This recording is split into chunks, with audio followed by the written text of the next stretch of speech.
effectivement, vous savez qu'à l'époque, dans l'euphorie de la libération, parce que le 5 septembre avait été perçu comme une sorte de libération d'une longue période d'exaspération face à un président qui s'accrochait au pouvoir, et malgré les difficultés auxquelles les gens étaient confrontés, et donc et malgré le déni de démocratie qui existait aussi à l'époque. Et donc dans l'euphorie de cette libération, donc je disais, beaucoup ont salué, sinon la quasi-totalité des populations ont salué cette idée qui consistait à ramener et à reconstituer le parc automobile de l'État. Et vous savez que ce n'était pas une première, autant de DADIS, autant de CNDD aussi, on avait récupéré un peu le VA, même si à l'époque c'était un peu plus sauvage que la manière, bien sûr, je suis en train de dire, était un peu plus inacceptable que la gestion que le CNRD en a faite. Et cette fois-ci, ce qui a été dit, c'est que on a récupéré les véhicules, et vous vous souvenez quand les ministres même ont été conviés le lendemain du coup d'État, les ministres et puis les présidents des institutions au palais, et beaucoup avaient pensé qu'effectivement on récupérerait les véhicules dès là-bas et qu'ils reviendraient sans véhicule. Il y en a même qui sont partis avec un deuxième véhicule pour leur permettre de revenir. Mais on leur a dit de rentrer, mais après, ils devaient déposer non seulement le véhicule, mais les documents de voyage. Donc, après, il y a eu une sorte de chasse aux sorcières qui s'est organisée parallèlement à la récupération officielle qui était faite, qui était en cours. Et on a eu l'impression d'une sorte de chasse aux sorcières. Et vous vous souvenez bien, l'illustration la plus parfaite, c'était la descente ici à Dioma, avec des hommes qui serraient à l'époque sous les ordres du désormais général Bala Samoura. Et ensuite, il y a eu beaucoup d'autres domiciles où des gens se faisant passer pour les forces spéciales qui se promenaient à l'époque dans des véhicules non immatriculés et se présentaient devant des domiciles d'anciens dignitaires et repartaient avec les véhicules. Maintenant, après, ce qu'on ne sait pas, c'est est-ce qu'on a véritablement eu un parc où on s'est assuré que l'ensemble de ces véhicules qui ont été récupérés étaient effectivement dans un parc que l'État maîtrisait, ou alors à l'époque, en fonction des influences des uns et des autres qui étaient au sein du CNRD, on pouvait aller récupérer des véhicules au nom du CNRD et donner à sa copine, donner à son frère par là, envoyer dans sa société de gardiennage par-ci par-là, parce qu'à l'époque on disait que Bala Samora avait une société de gardiennage qui évoluait dans le secteur minier et qui se serait donné certains de ces véhicules. Il y a eu toutes ces suspicions. Maintenant, après, l'annonce qui a été faite, c'est que, et ça a été salué par contre, c'était que on vendrait ces véhicules-là aux enchères et effectivement cela a été annoncé, et là aussi il y en a qui ont pensé que c'était totalement stupide. C'est-à-dire qu'après, l'État était était dans une situation où il était carrément obligé d'acheter des véhicules. Au lieu donc, quand vous avez reconstitué le parc, au lieu de vendre ça aux enchères, donc bazarder cela et aller prendre des milliards, vous-même aller maintenant faire de nouveaux marchés, acheter des véhicules, si vous n'avez aucune envie d'avoir vos propres marchés, de profiter de ces marchés-là, pourquoi revendre ces bagnoles qu'on avait à l'époque, les bazarder et aller après, à coût de milliards, acheter et renouveler le parc automobile? Ce débat avait existé. Toujours est-il que l'idée de revendre aux enchères et de réutiliser ça était quand même un minimum de transparence, en tout cas l'annonce qui a été faite. Maintenant, après, est-ce que l'annonce a été suivie de fait? Les 2 premiers jours, parce qu'on disait que la vente aux enchères se faisait dans une cour à la douane, mais après, il n'y avait pas eu d'affluence. Il n'y avait pas eu d'affluence parce que justement, les bagnoles coûtaient apparemment cher, selon ce qui a été dit. Et après ces 2 séances-là, il n'y a eu plus aucun communiqué, aucune communication là-dessus. Et il y a beaucoup d'anciens responsables, d'anciens directeurs, d'anciens dignitaires qui peuvent vous dire directement: ah, j'ai aperçu mon véhicule dans tel, et l'illustration de ça aussi, la plus parfaite, c'est une coïncidence. Là aussi, c'était avec Dioma, pardon, pas Dioma, avec le PDG de Dioma, mais c'est Bill Gates. Il y a eu des images qui ont circulé comme quoi la fille du président avait été aperçu dans un de ces véhicules. Cela avait été dénoncé. Après, apparemment, les véhicules avaient été ramenés au niveau de la cliente. C'est lui-même qui aurait utilisé pour aller à l'aéroport. Il était question de réceptionner. Exactement. C'est quoi? Oui, mais c'est lui-même à Koya aussi. Tout ça avait été dit, vous savez, à l'époque. Donc, ça veut dire que, justement, le semblant de transparence qui était autour de ça au début, qui avait été salué, finalement, on ne sait pas ce qui en est.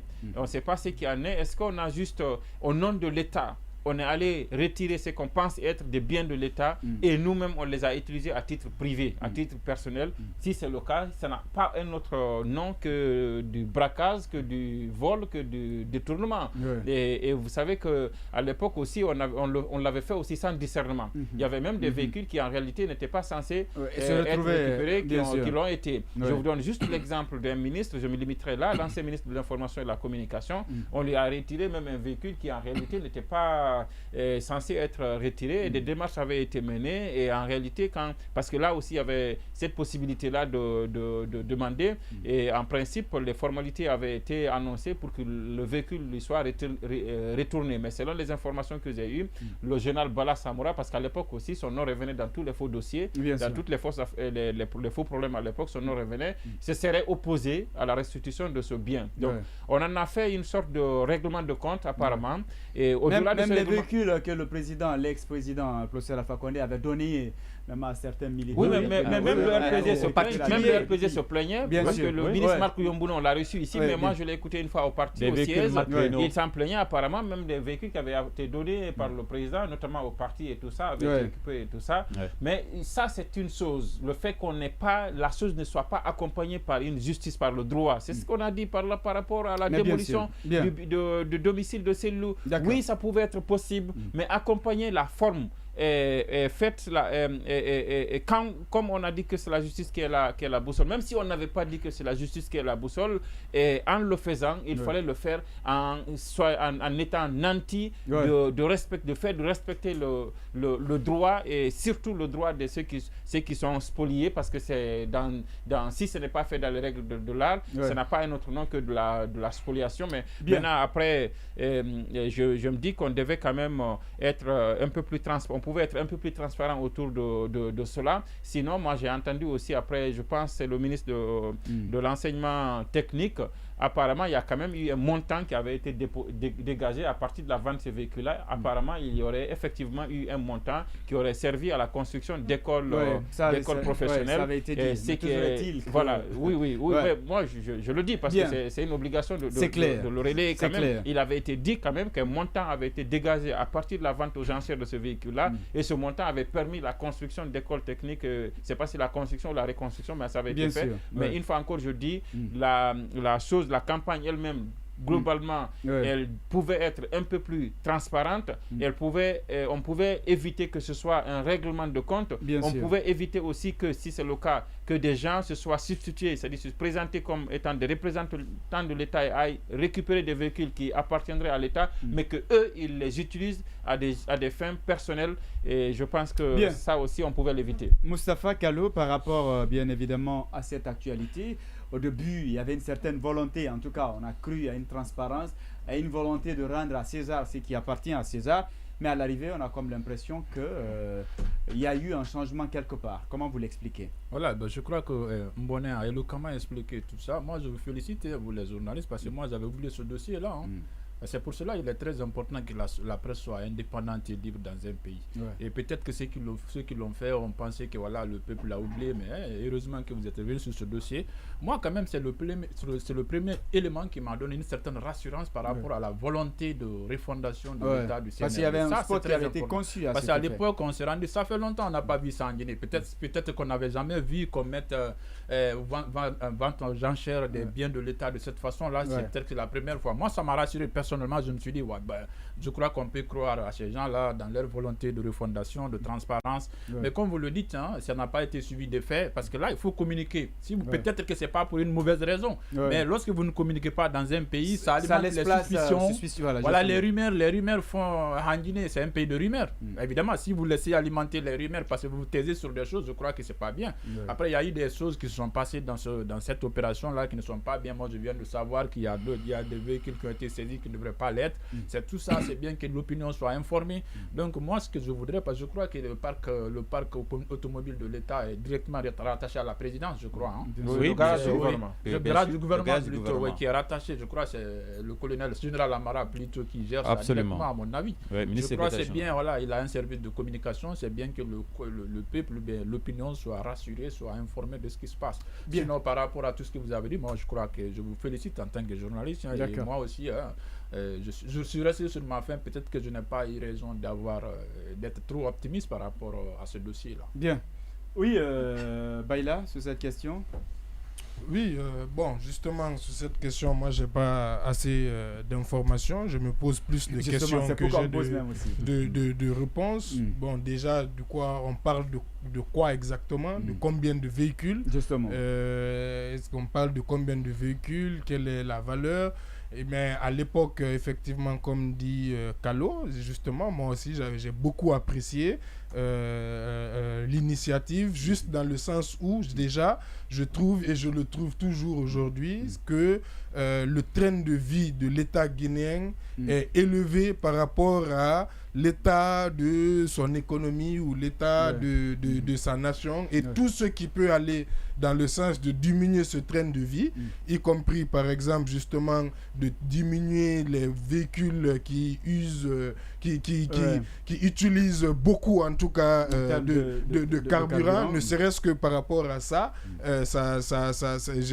j'aurais été satisfait. Du coup, je me pose la question de savoir par exemple, comme il a parlé du garage du gouvernement, effectivement, comment a évolué le parc automobile de la Guinée. Est-ce qu'il a diminué, ne serait-ce qu'en termes déjà de nombre de véhicules et en termes aussi de véhicules qui les composent. Vous savez, les ministres, par exemple, ont changé de véhicules, il me semble, justement. Avant, c'était des V12, là, donc qui consommaient beaucoup plus. V12. Et je veux que ça redescende, que justement, ça redescende aussi, quoi. Que même, justement, après, les directeurs et tout, si on peut, parce que quand on est un pays, on va dire, pauvre, dans la situation dans laquelle on est, il faut aussi que justement le train de vie de l'État soit proportionnel à ça, même la façon comment on voyage, même voilà, après, il faut, c'est pas populiste de le dire justement, ou démagogique, mais même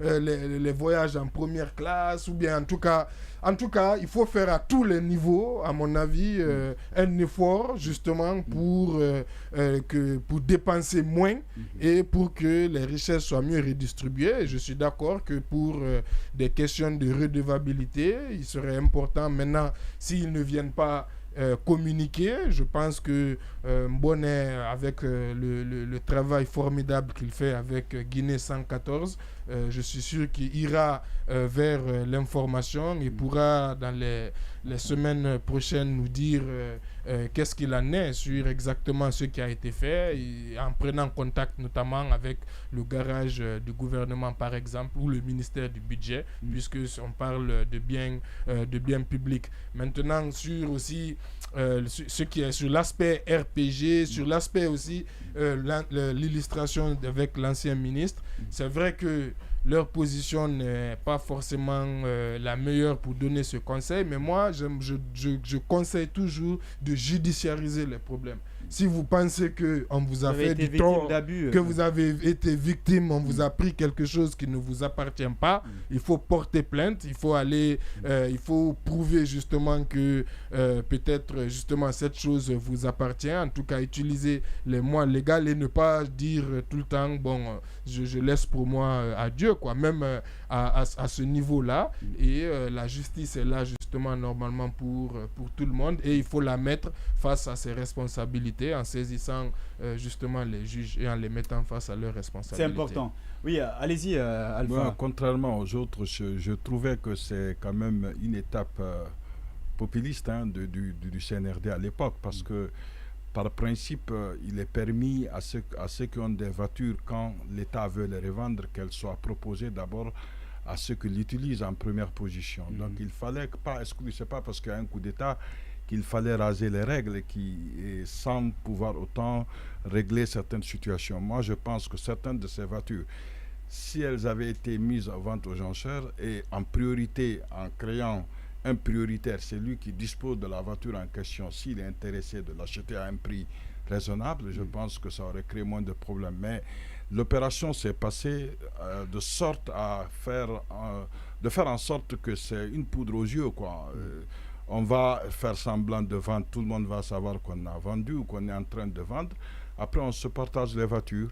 Donc, objectivement, quand les personnes qui vont voir ces voitures, qui reconnaîtront leurs voitures sur la circulation, quand elles essaieront en fait de les interroger, je suis sûr dans la plupart des cas, ces gens n'auront pas acheté ces voitures. On leur a donné ces voitures-là, on ne sait pas comment, mais ce qui est sûr, il faut éviter de créer l'injustice. Bon, et quand Bail a dit qu'il faut judiciariser, moi je suis d'accord avec lui, mais la justice a un coût.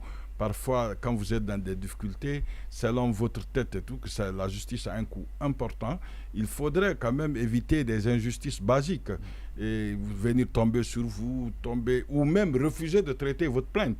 Dans beaucoup de cas ici, vous savez, quand les gens qui ont été en justice, on ne leur donne aucune suite. Même si vous avez un avocat devant ou derrière le dossier, l'avocat ne peut pas aller dire, bon voilà, c'est dans certains cas, vous avez vu que la Cour de la CEDEAO a demandé au gouvernement guinéen de traiter violation des droits de les violations des droits d'une personne par le gouvernement guinéen.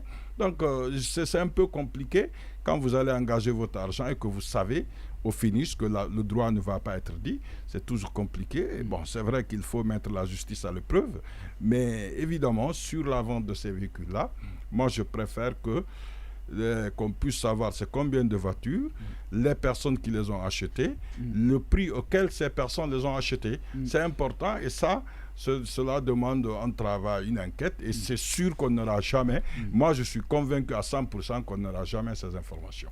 Bien. Oui, Oscar.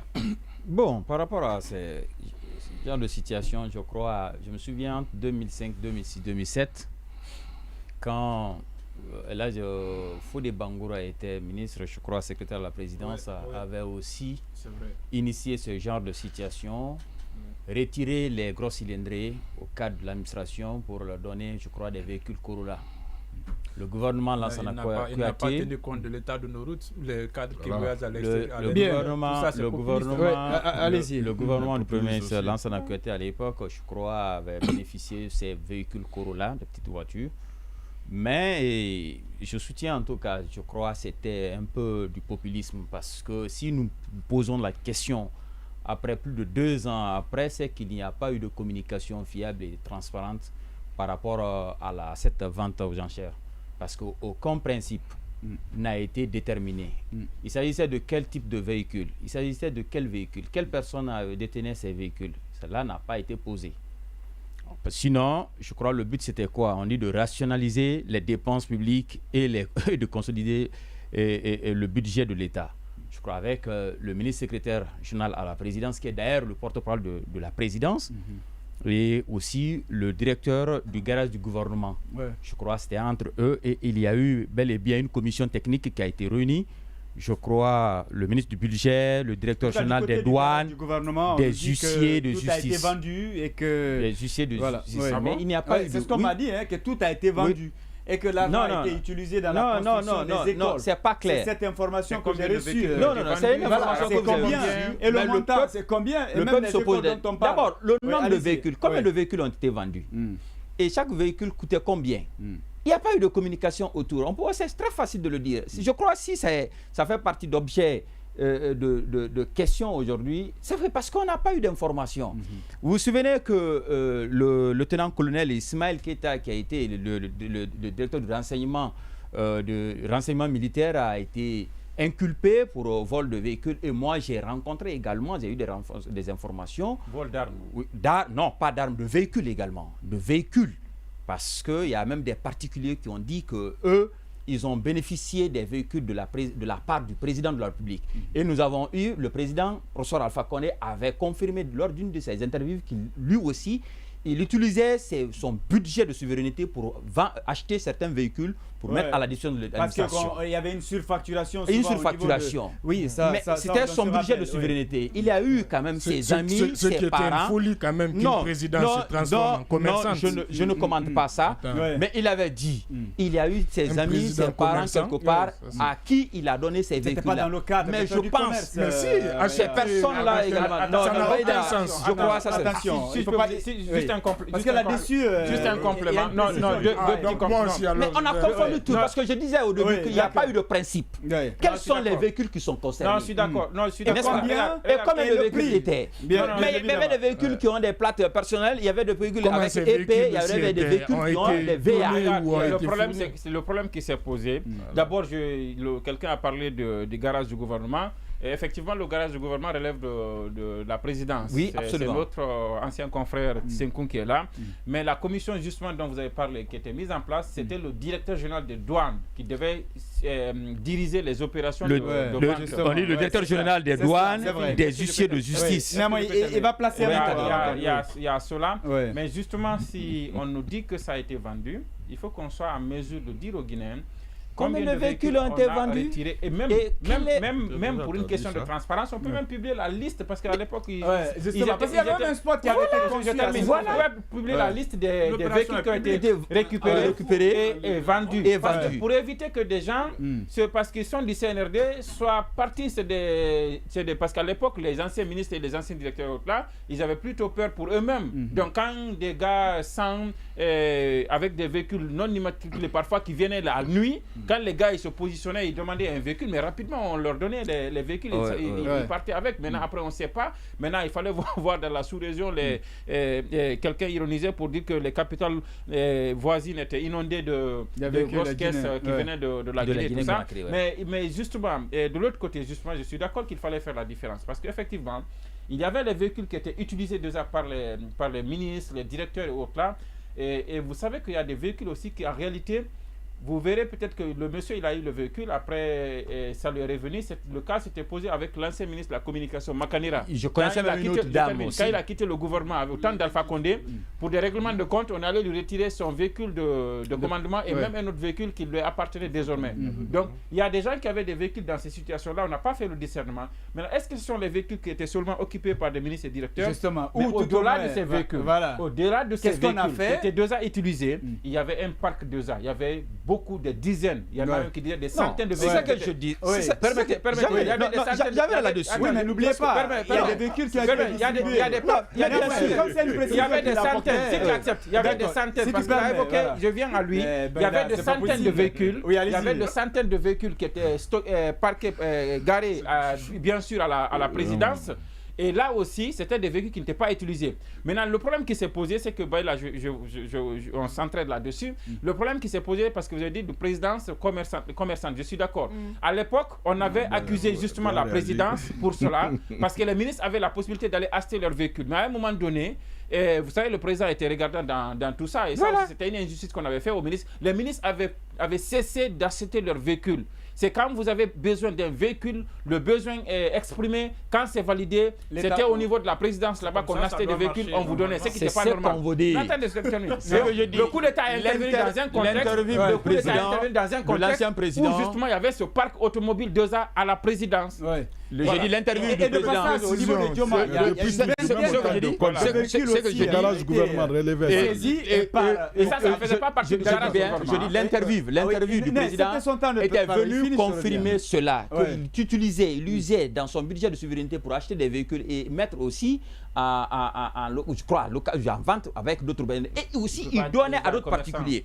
Maintenant, quand il y a eu des spots et des communiqués pour dire que ceux qui détenaient des véhicules d'administration de l'État, de rente, mais ceux qui étaient chargés de récupérer ces véhicules, parce que déjà les gens ont été convoqués au palais, les ministres ont été convoqués, les directeurs généraux, les secrétaires généraux ont été convoqués. Et on les a demandé sur le champ de laisser leurs véhicules là-bas. Je ne sais pas, il y a eu quelle négociation là-bas. Mais d'autres particuliers, je crois, qui ont les véhicules ont été dérobés. On est allé dérober des véhicules pour certaines personnes dans la circulation. Comme certains leaders, comme certains militants du RPG, certains proches, quelqu'un. Il y a eu beaucoup de personnes aussi comme ça. Je dis bien. Le nom de ce colonel, le lieutenant-colonel Ismaël Keita est revenu parce que c'est eux. Non seulement il était le directeur du renseignement militaire, il faisait partie, je crois, de la commission des personnes, des agents qui récupéraient, qui cherchaient, qui fouillaient, qui menaient même des barrages pour chercher des véhicules là. Donc, il y a eu beaucoup de... Donc, le principe de jeu, le principe pour récupérer ces jeunes-là n'a pas été établi. Et quand les véhicules ont été récupérés, même entre eux là-bas, il y a eu beaucoup de problèmes. Je crois que c'est ce qui a même joué sur le limogeage de ce monsieur. bien sûr, ça en fait partie, c'est l'un des facteurs. Qui ont été c'est l'un des facteurs justifiés. Maintenant, aujourd'hui, mon cher ami. Le véhicule a coûté combien? Les véhicules ont coûté combien? Et qu'est-ce qui a été, combien a été encaissé? On n'en sait plus. Et après, même le CNT, il y a eu les commandes des nouveaux véhicules pour les conseillers. D'accord, le CNT, c'est autre chose après. À ce niveau, non, mais ça fait partie. Ça fait partie. Parce que déjà, si on avait déjà un parc de véhicules et qu'on avait des administrations, on avait des CNT, au lieu de mettre tous ces véhicules-là en vente des enchères, et on savait qu'il y a au moins 81 éléments, je crois, au niveau de CNT. Conseillers. Au lieu qu'on aille au moins commander. On est allé commander encore, il y avait du surplus. Parce que même il y a des particuliers qui ont les mêmes véhicules encore, le même modèle que les membres du CNT. D'accord. Donc déjà, il y a beaucoup de questions autour de ça. Il y a pas. Non, moi je dis le même modèle, bien sûr, des particuliers. D'accord, on t'a compris. Il y a des preuves. Bien, on t'a compris. Modèle. Je vous dis, il y a des artistes qui ont reçu. Il y a des artistes qui ont reçu le même modèle que les membres du CNT. Mon cher ami. Bien, allez, Baïla, vous voulez placer les opérations. Oui, je voulais rapidement dire que effectivement sur la question de ces véhicules, parce que je parlais effectivement de présidence commerçante et j'entendais tout à l'heure quelqu'un dire, Kalou, je pense que c'était normal, c'est comme ça que ça devait être, les ministres ne devaient pas acheter eux-mêmes, ils devaient passer par la présidence. D'accord, c'est-à-dire, on est d'accord qu'il y avait d'abord c'est parti d'un constat qu'il y a un problème de surfacturation. Bien sûr. Au niveau de tous les ministères, le même véhicule varie. Oui. Mais le problème, c'est qu'on a trouvé une vraie fausse solution. Une solution qui relève de l'hérésie. C'est-à-dire, ça n'a aucun sens, d'abord, qu'on me dise qu'un président peut acheter, avec son budget de souveraineté, des véhicules et qu'il les revende lui, maintenant au ministère. Ça n'a même pas de sens. Parce que ça avec un intérêt alors. Mais justement, ça n'a aucun sens. C'est-à-dire le budget de souveraineté, si on dit que c'est le budget du président, on achète, du coup il y a un transfert de propriété, le président devient propriétaire du véhicule et ensuite ce même président vend. Donc ça quand même c'était un système qui ne pouvait pas fonctionner et ça pouvait à la limite être temporaire, mais même ça c'était à l'époque où on voulait justement aussi tout concentrer à la présidence. À l'époque même les marchés publics, même avant la fin de la quatrième, avant la fin du premier mandat de la 4e République, il y avait eu un décret pour rattacher la direction nationale des marchés publics à la présidence. Donc on était allé au-delà même des véhicules, on était allé au-delà surtout qui a été délogé du ministère. Maintenant effectivement sur les véhicules aussi, ça c'est venu. Il ne faut pas oublier que le parc automobile, on a toujours un parc. C'est-à-dire, il y avait un parc, quand j'entends qu'il y avait des centaines de véhicules à l'époque, justement, au niveau de la présidence là-bas. Mais aujourd'hui, encore certainement, il y a des endroits où il y a des cinquantaines ou des centaines de véhicules. Et qui sont là aussi aux besoins. C'est du normal, quoi. Il y a toujours des véhicules normalement qui sont là. Maintenant, il y a d'autres institutions aussi qui ont une certaine autonomie, comme le CNT peut-être. Alors, c'est important. C'est par rapport même à ce qu'il dit, je garde l'anonymat. Le paiement était fait sur un compte ouvert à cet effet à la Banque centrale intitulé Achat véhicule PRG et cet argent retournait directement dans les caisses de l'État. Voilà, je voudrais juste ajouter quelque chose. Je voudrais juste ajouter, et justement comme il l'a dit, en fait on a trouvé une solution, je dirais incongrue à un problème, justement parce qu'à l'époque, c'est l'injustice qu'on faisait aux ministres. D'ailleurs, parfois, il y en a même à qui on donnait des véhicules qui ne les utilisaient pas parce qu'en réalité, c'est des véhicules qui n'étaient pas encore confortables. Il y a aussi des ministres qui nous confiaient ça. Mais à l'époque, ils ne pouvaient pas sortir. Comme quelqu'un l'a dit tout à l'heure, les gens aiment souvent de dire non, je ne suis pas. Mais ils ne se plaignent pas publiquement, ils ne saisissent pas le surfacturation.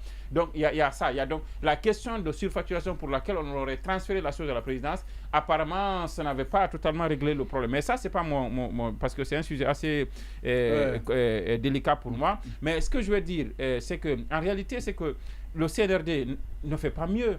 Le CNRD ne fait pas mieux. C'est justement parce qu'en réalité, ce n'est pas que sur ça que les gens ont péché. Combien a-t-on trouvé au palais quand on a fait le coup d'État? Voilà. C'est combien? Parce qu'on a dit qu'il y a de l'argent. Ouais. On a dit qu'il y a des montres. Il devait avoir des montres. On a dit qu'il devait avoir des bijoux. Il devait avoir des trucs. justement. Combien a-t-on fait l'inventaire devant un huissier de justice? Combien a-t-on trouvé? Il y a Où se eu des trouve ce- militaires qui ont où se été trouve- est-ce que je inculpés peux- pour est-ce ces que cas je de peux- vol. Oui, attendez, Où se trouve cet argent? Deuxième, Est-ce que c'est le domaine public aussi, deuxième ça? sujet. À la Que cela- présidence. Oui, l'argent qui est à la présidence. À la présidence, Tout le mais monde bien doit sûr. savoir l'argent qui est à la Attention, présidence. attendez. Ou les bijoux qui sont à la Oui, bien présidence. sûr. Est-ce que je peux dire? est-ce que Bien je peux sûr, dire- si les on a personnes, fait un coup d'État. si les gens ont été arrêtés Baïla.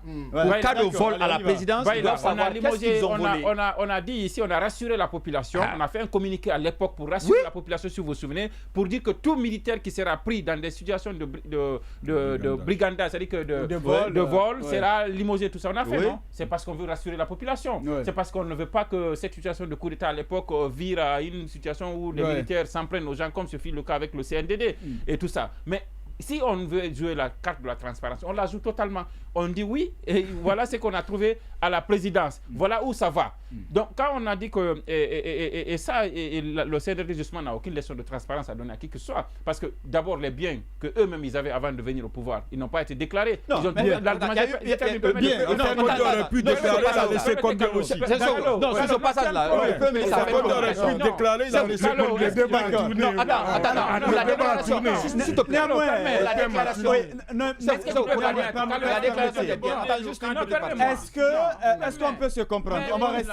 C'est lui son problème. On peut arrêter Baïla et autres là. Mais Parce lui, il que interfère la directement. transparence Non, totale je dis une fois encore. jusqu'à Je dis une fois encore. la liste des bijoux Je dis une fois de la encore. présidence. Oui, d'accord, allez-y. Vous êtes libre De croire ou pas? Non. D'accord. Vous êtes libre de.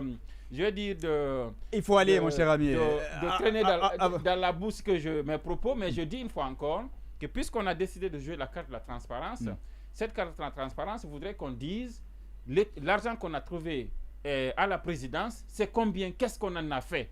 Ça, c'est une première question que je pose. Ensuite, les biens que nous, on avait avant de venir au pouvoir, que eux ils avaient, pardon, avant de venir au pouvoir, j'aimerais bien être de l'équipe, et que eux ils avaient avant de venir au pouvoir, c'est combien? La deuxième chose, mais ce n'est pas que cette histoire qu'il n'y a pas de vous savez qu'on a créé ici même une plateforme qu'on appelle Servir 224, et le slogan c'était que pour ne pas que l'accès à la présidence, que ceux qui ont des relations là-bas, c'était ça le slogan. Mais après, où se trouve ça? Aujourd'hui, est-ce que oui ou non, les Guinéens qui accèdent à des postes publics, qui accèdent à l'emploi public, est-ce que les Guinéens ont l'égalité aujourd'hui d'accéder à ça, ou bien ce sont encore les relations qui continuent de jouer? D'accord. Je pense que c'était vraiment de... Bien, on est quand même bousculé par le temps. Oui, on est bousculé par le temps. Laisse-moi poser une question. Quand on a demandé la déclaration des biens, on a posé le dernier passage du Premier ministre à la RTG, on l'avait posé bel et bien cette question-là. On dit, monsieur le Premier ministre, pourquoi les membres du CNRD, du gouvernement et autres n'ont pas déclaré leurs biens? Il répond parce que cela n'est pas prévu dans la charte. Attendez, vous savez quand même que il avait prévu dans la charte. Bien sûr. Est-ce que la vente aux enchères des anciens véhicules est prévue Bien, dans la c'est parce charte? qu'on ne va pas s'attarder sur ça, on est pris par le temps malheureusement.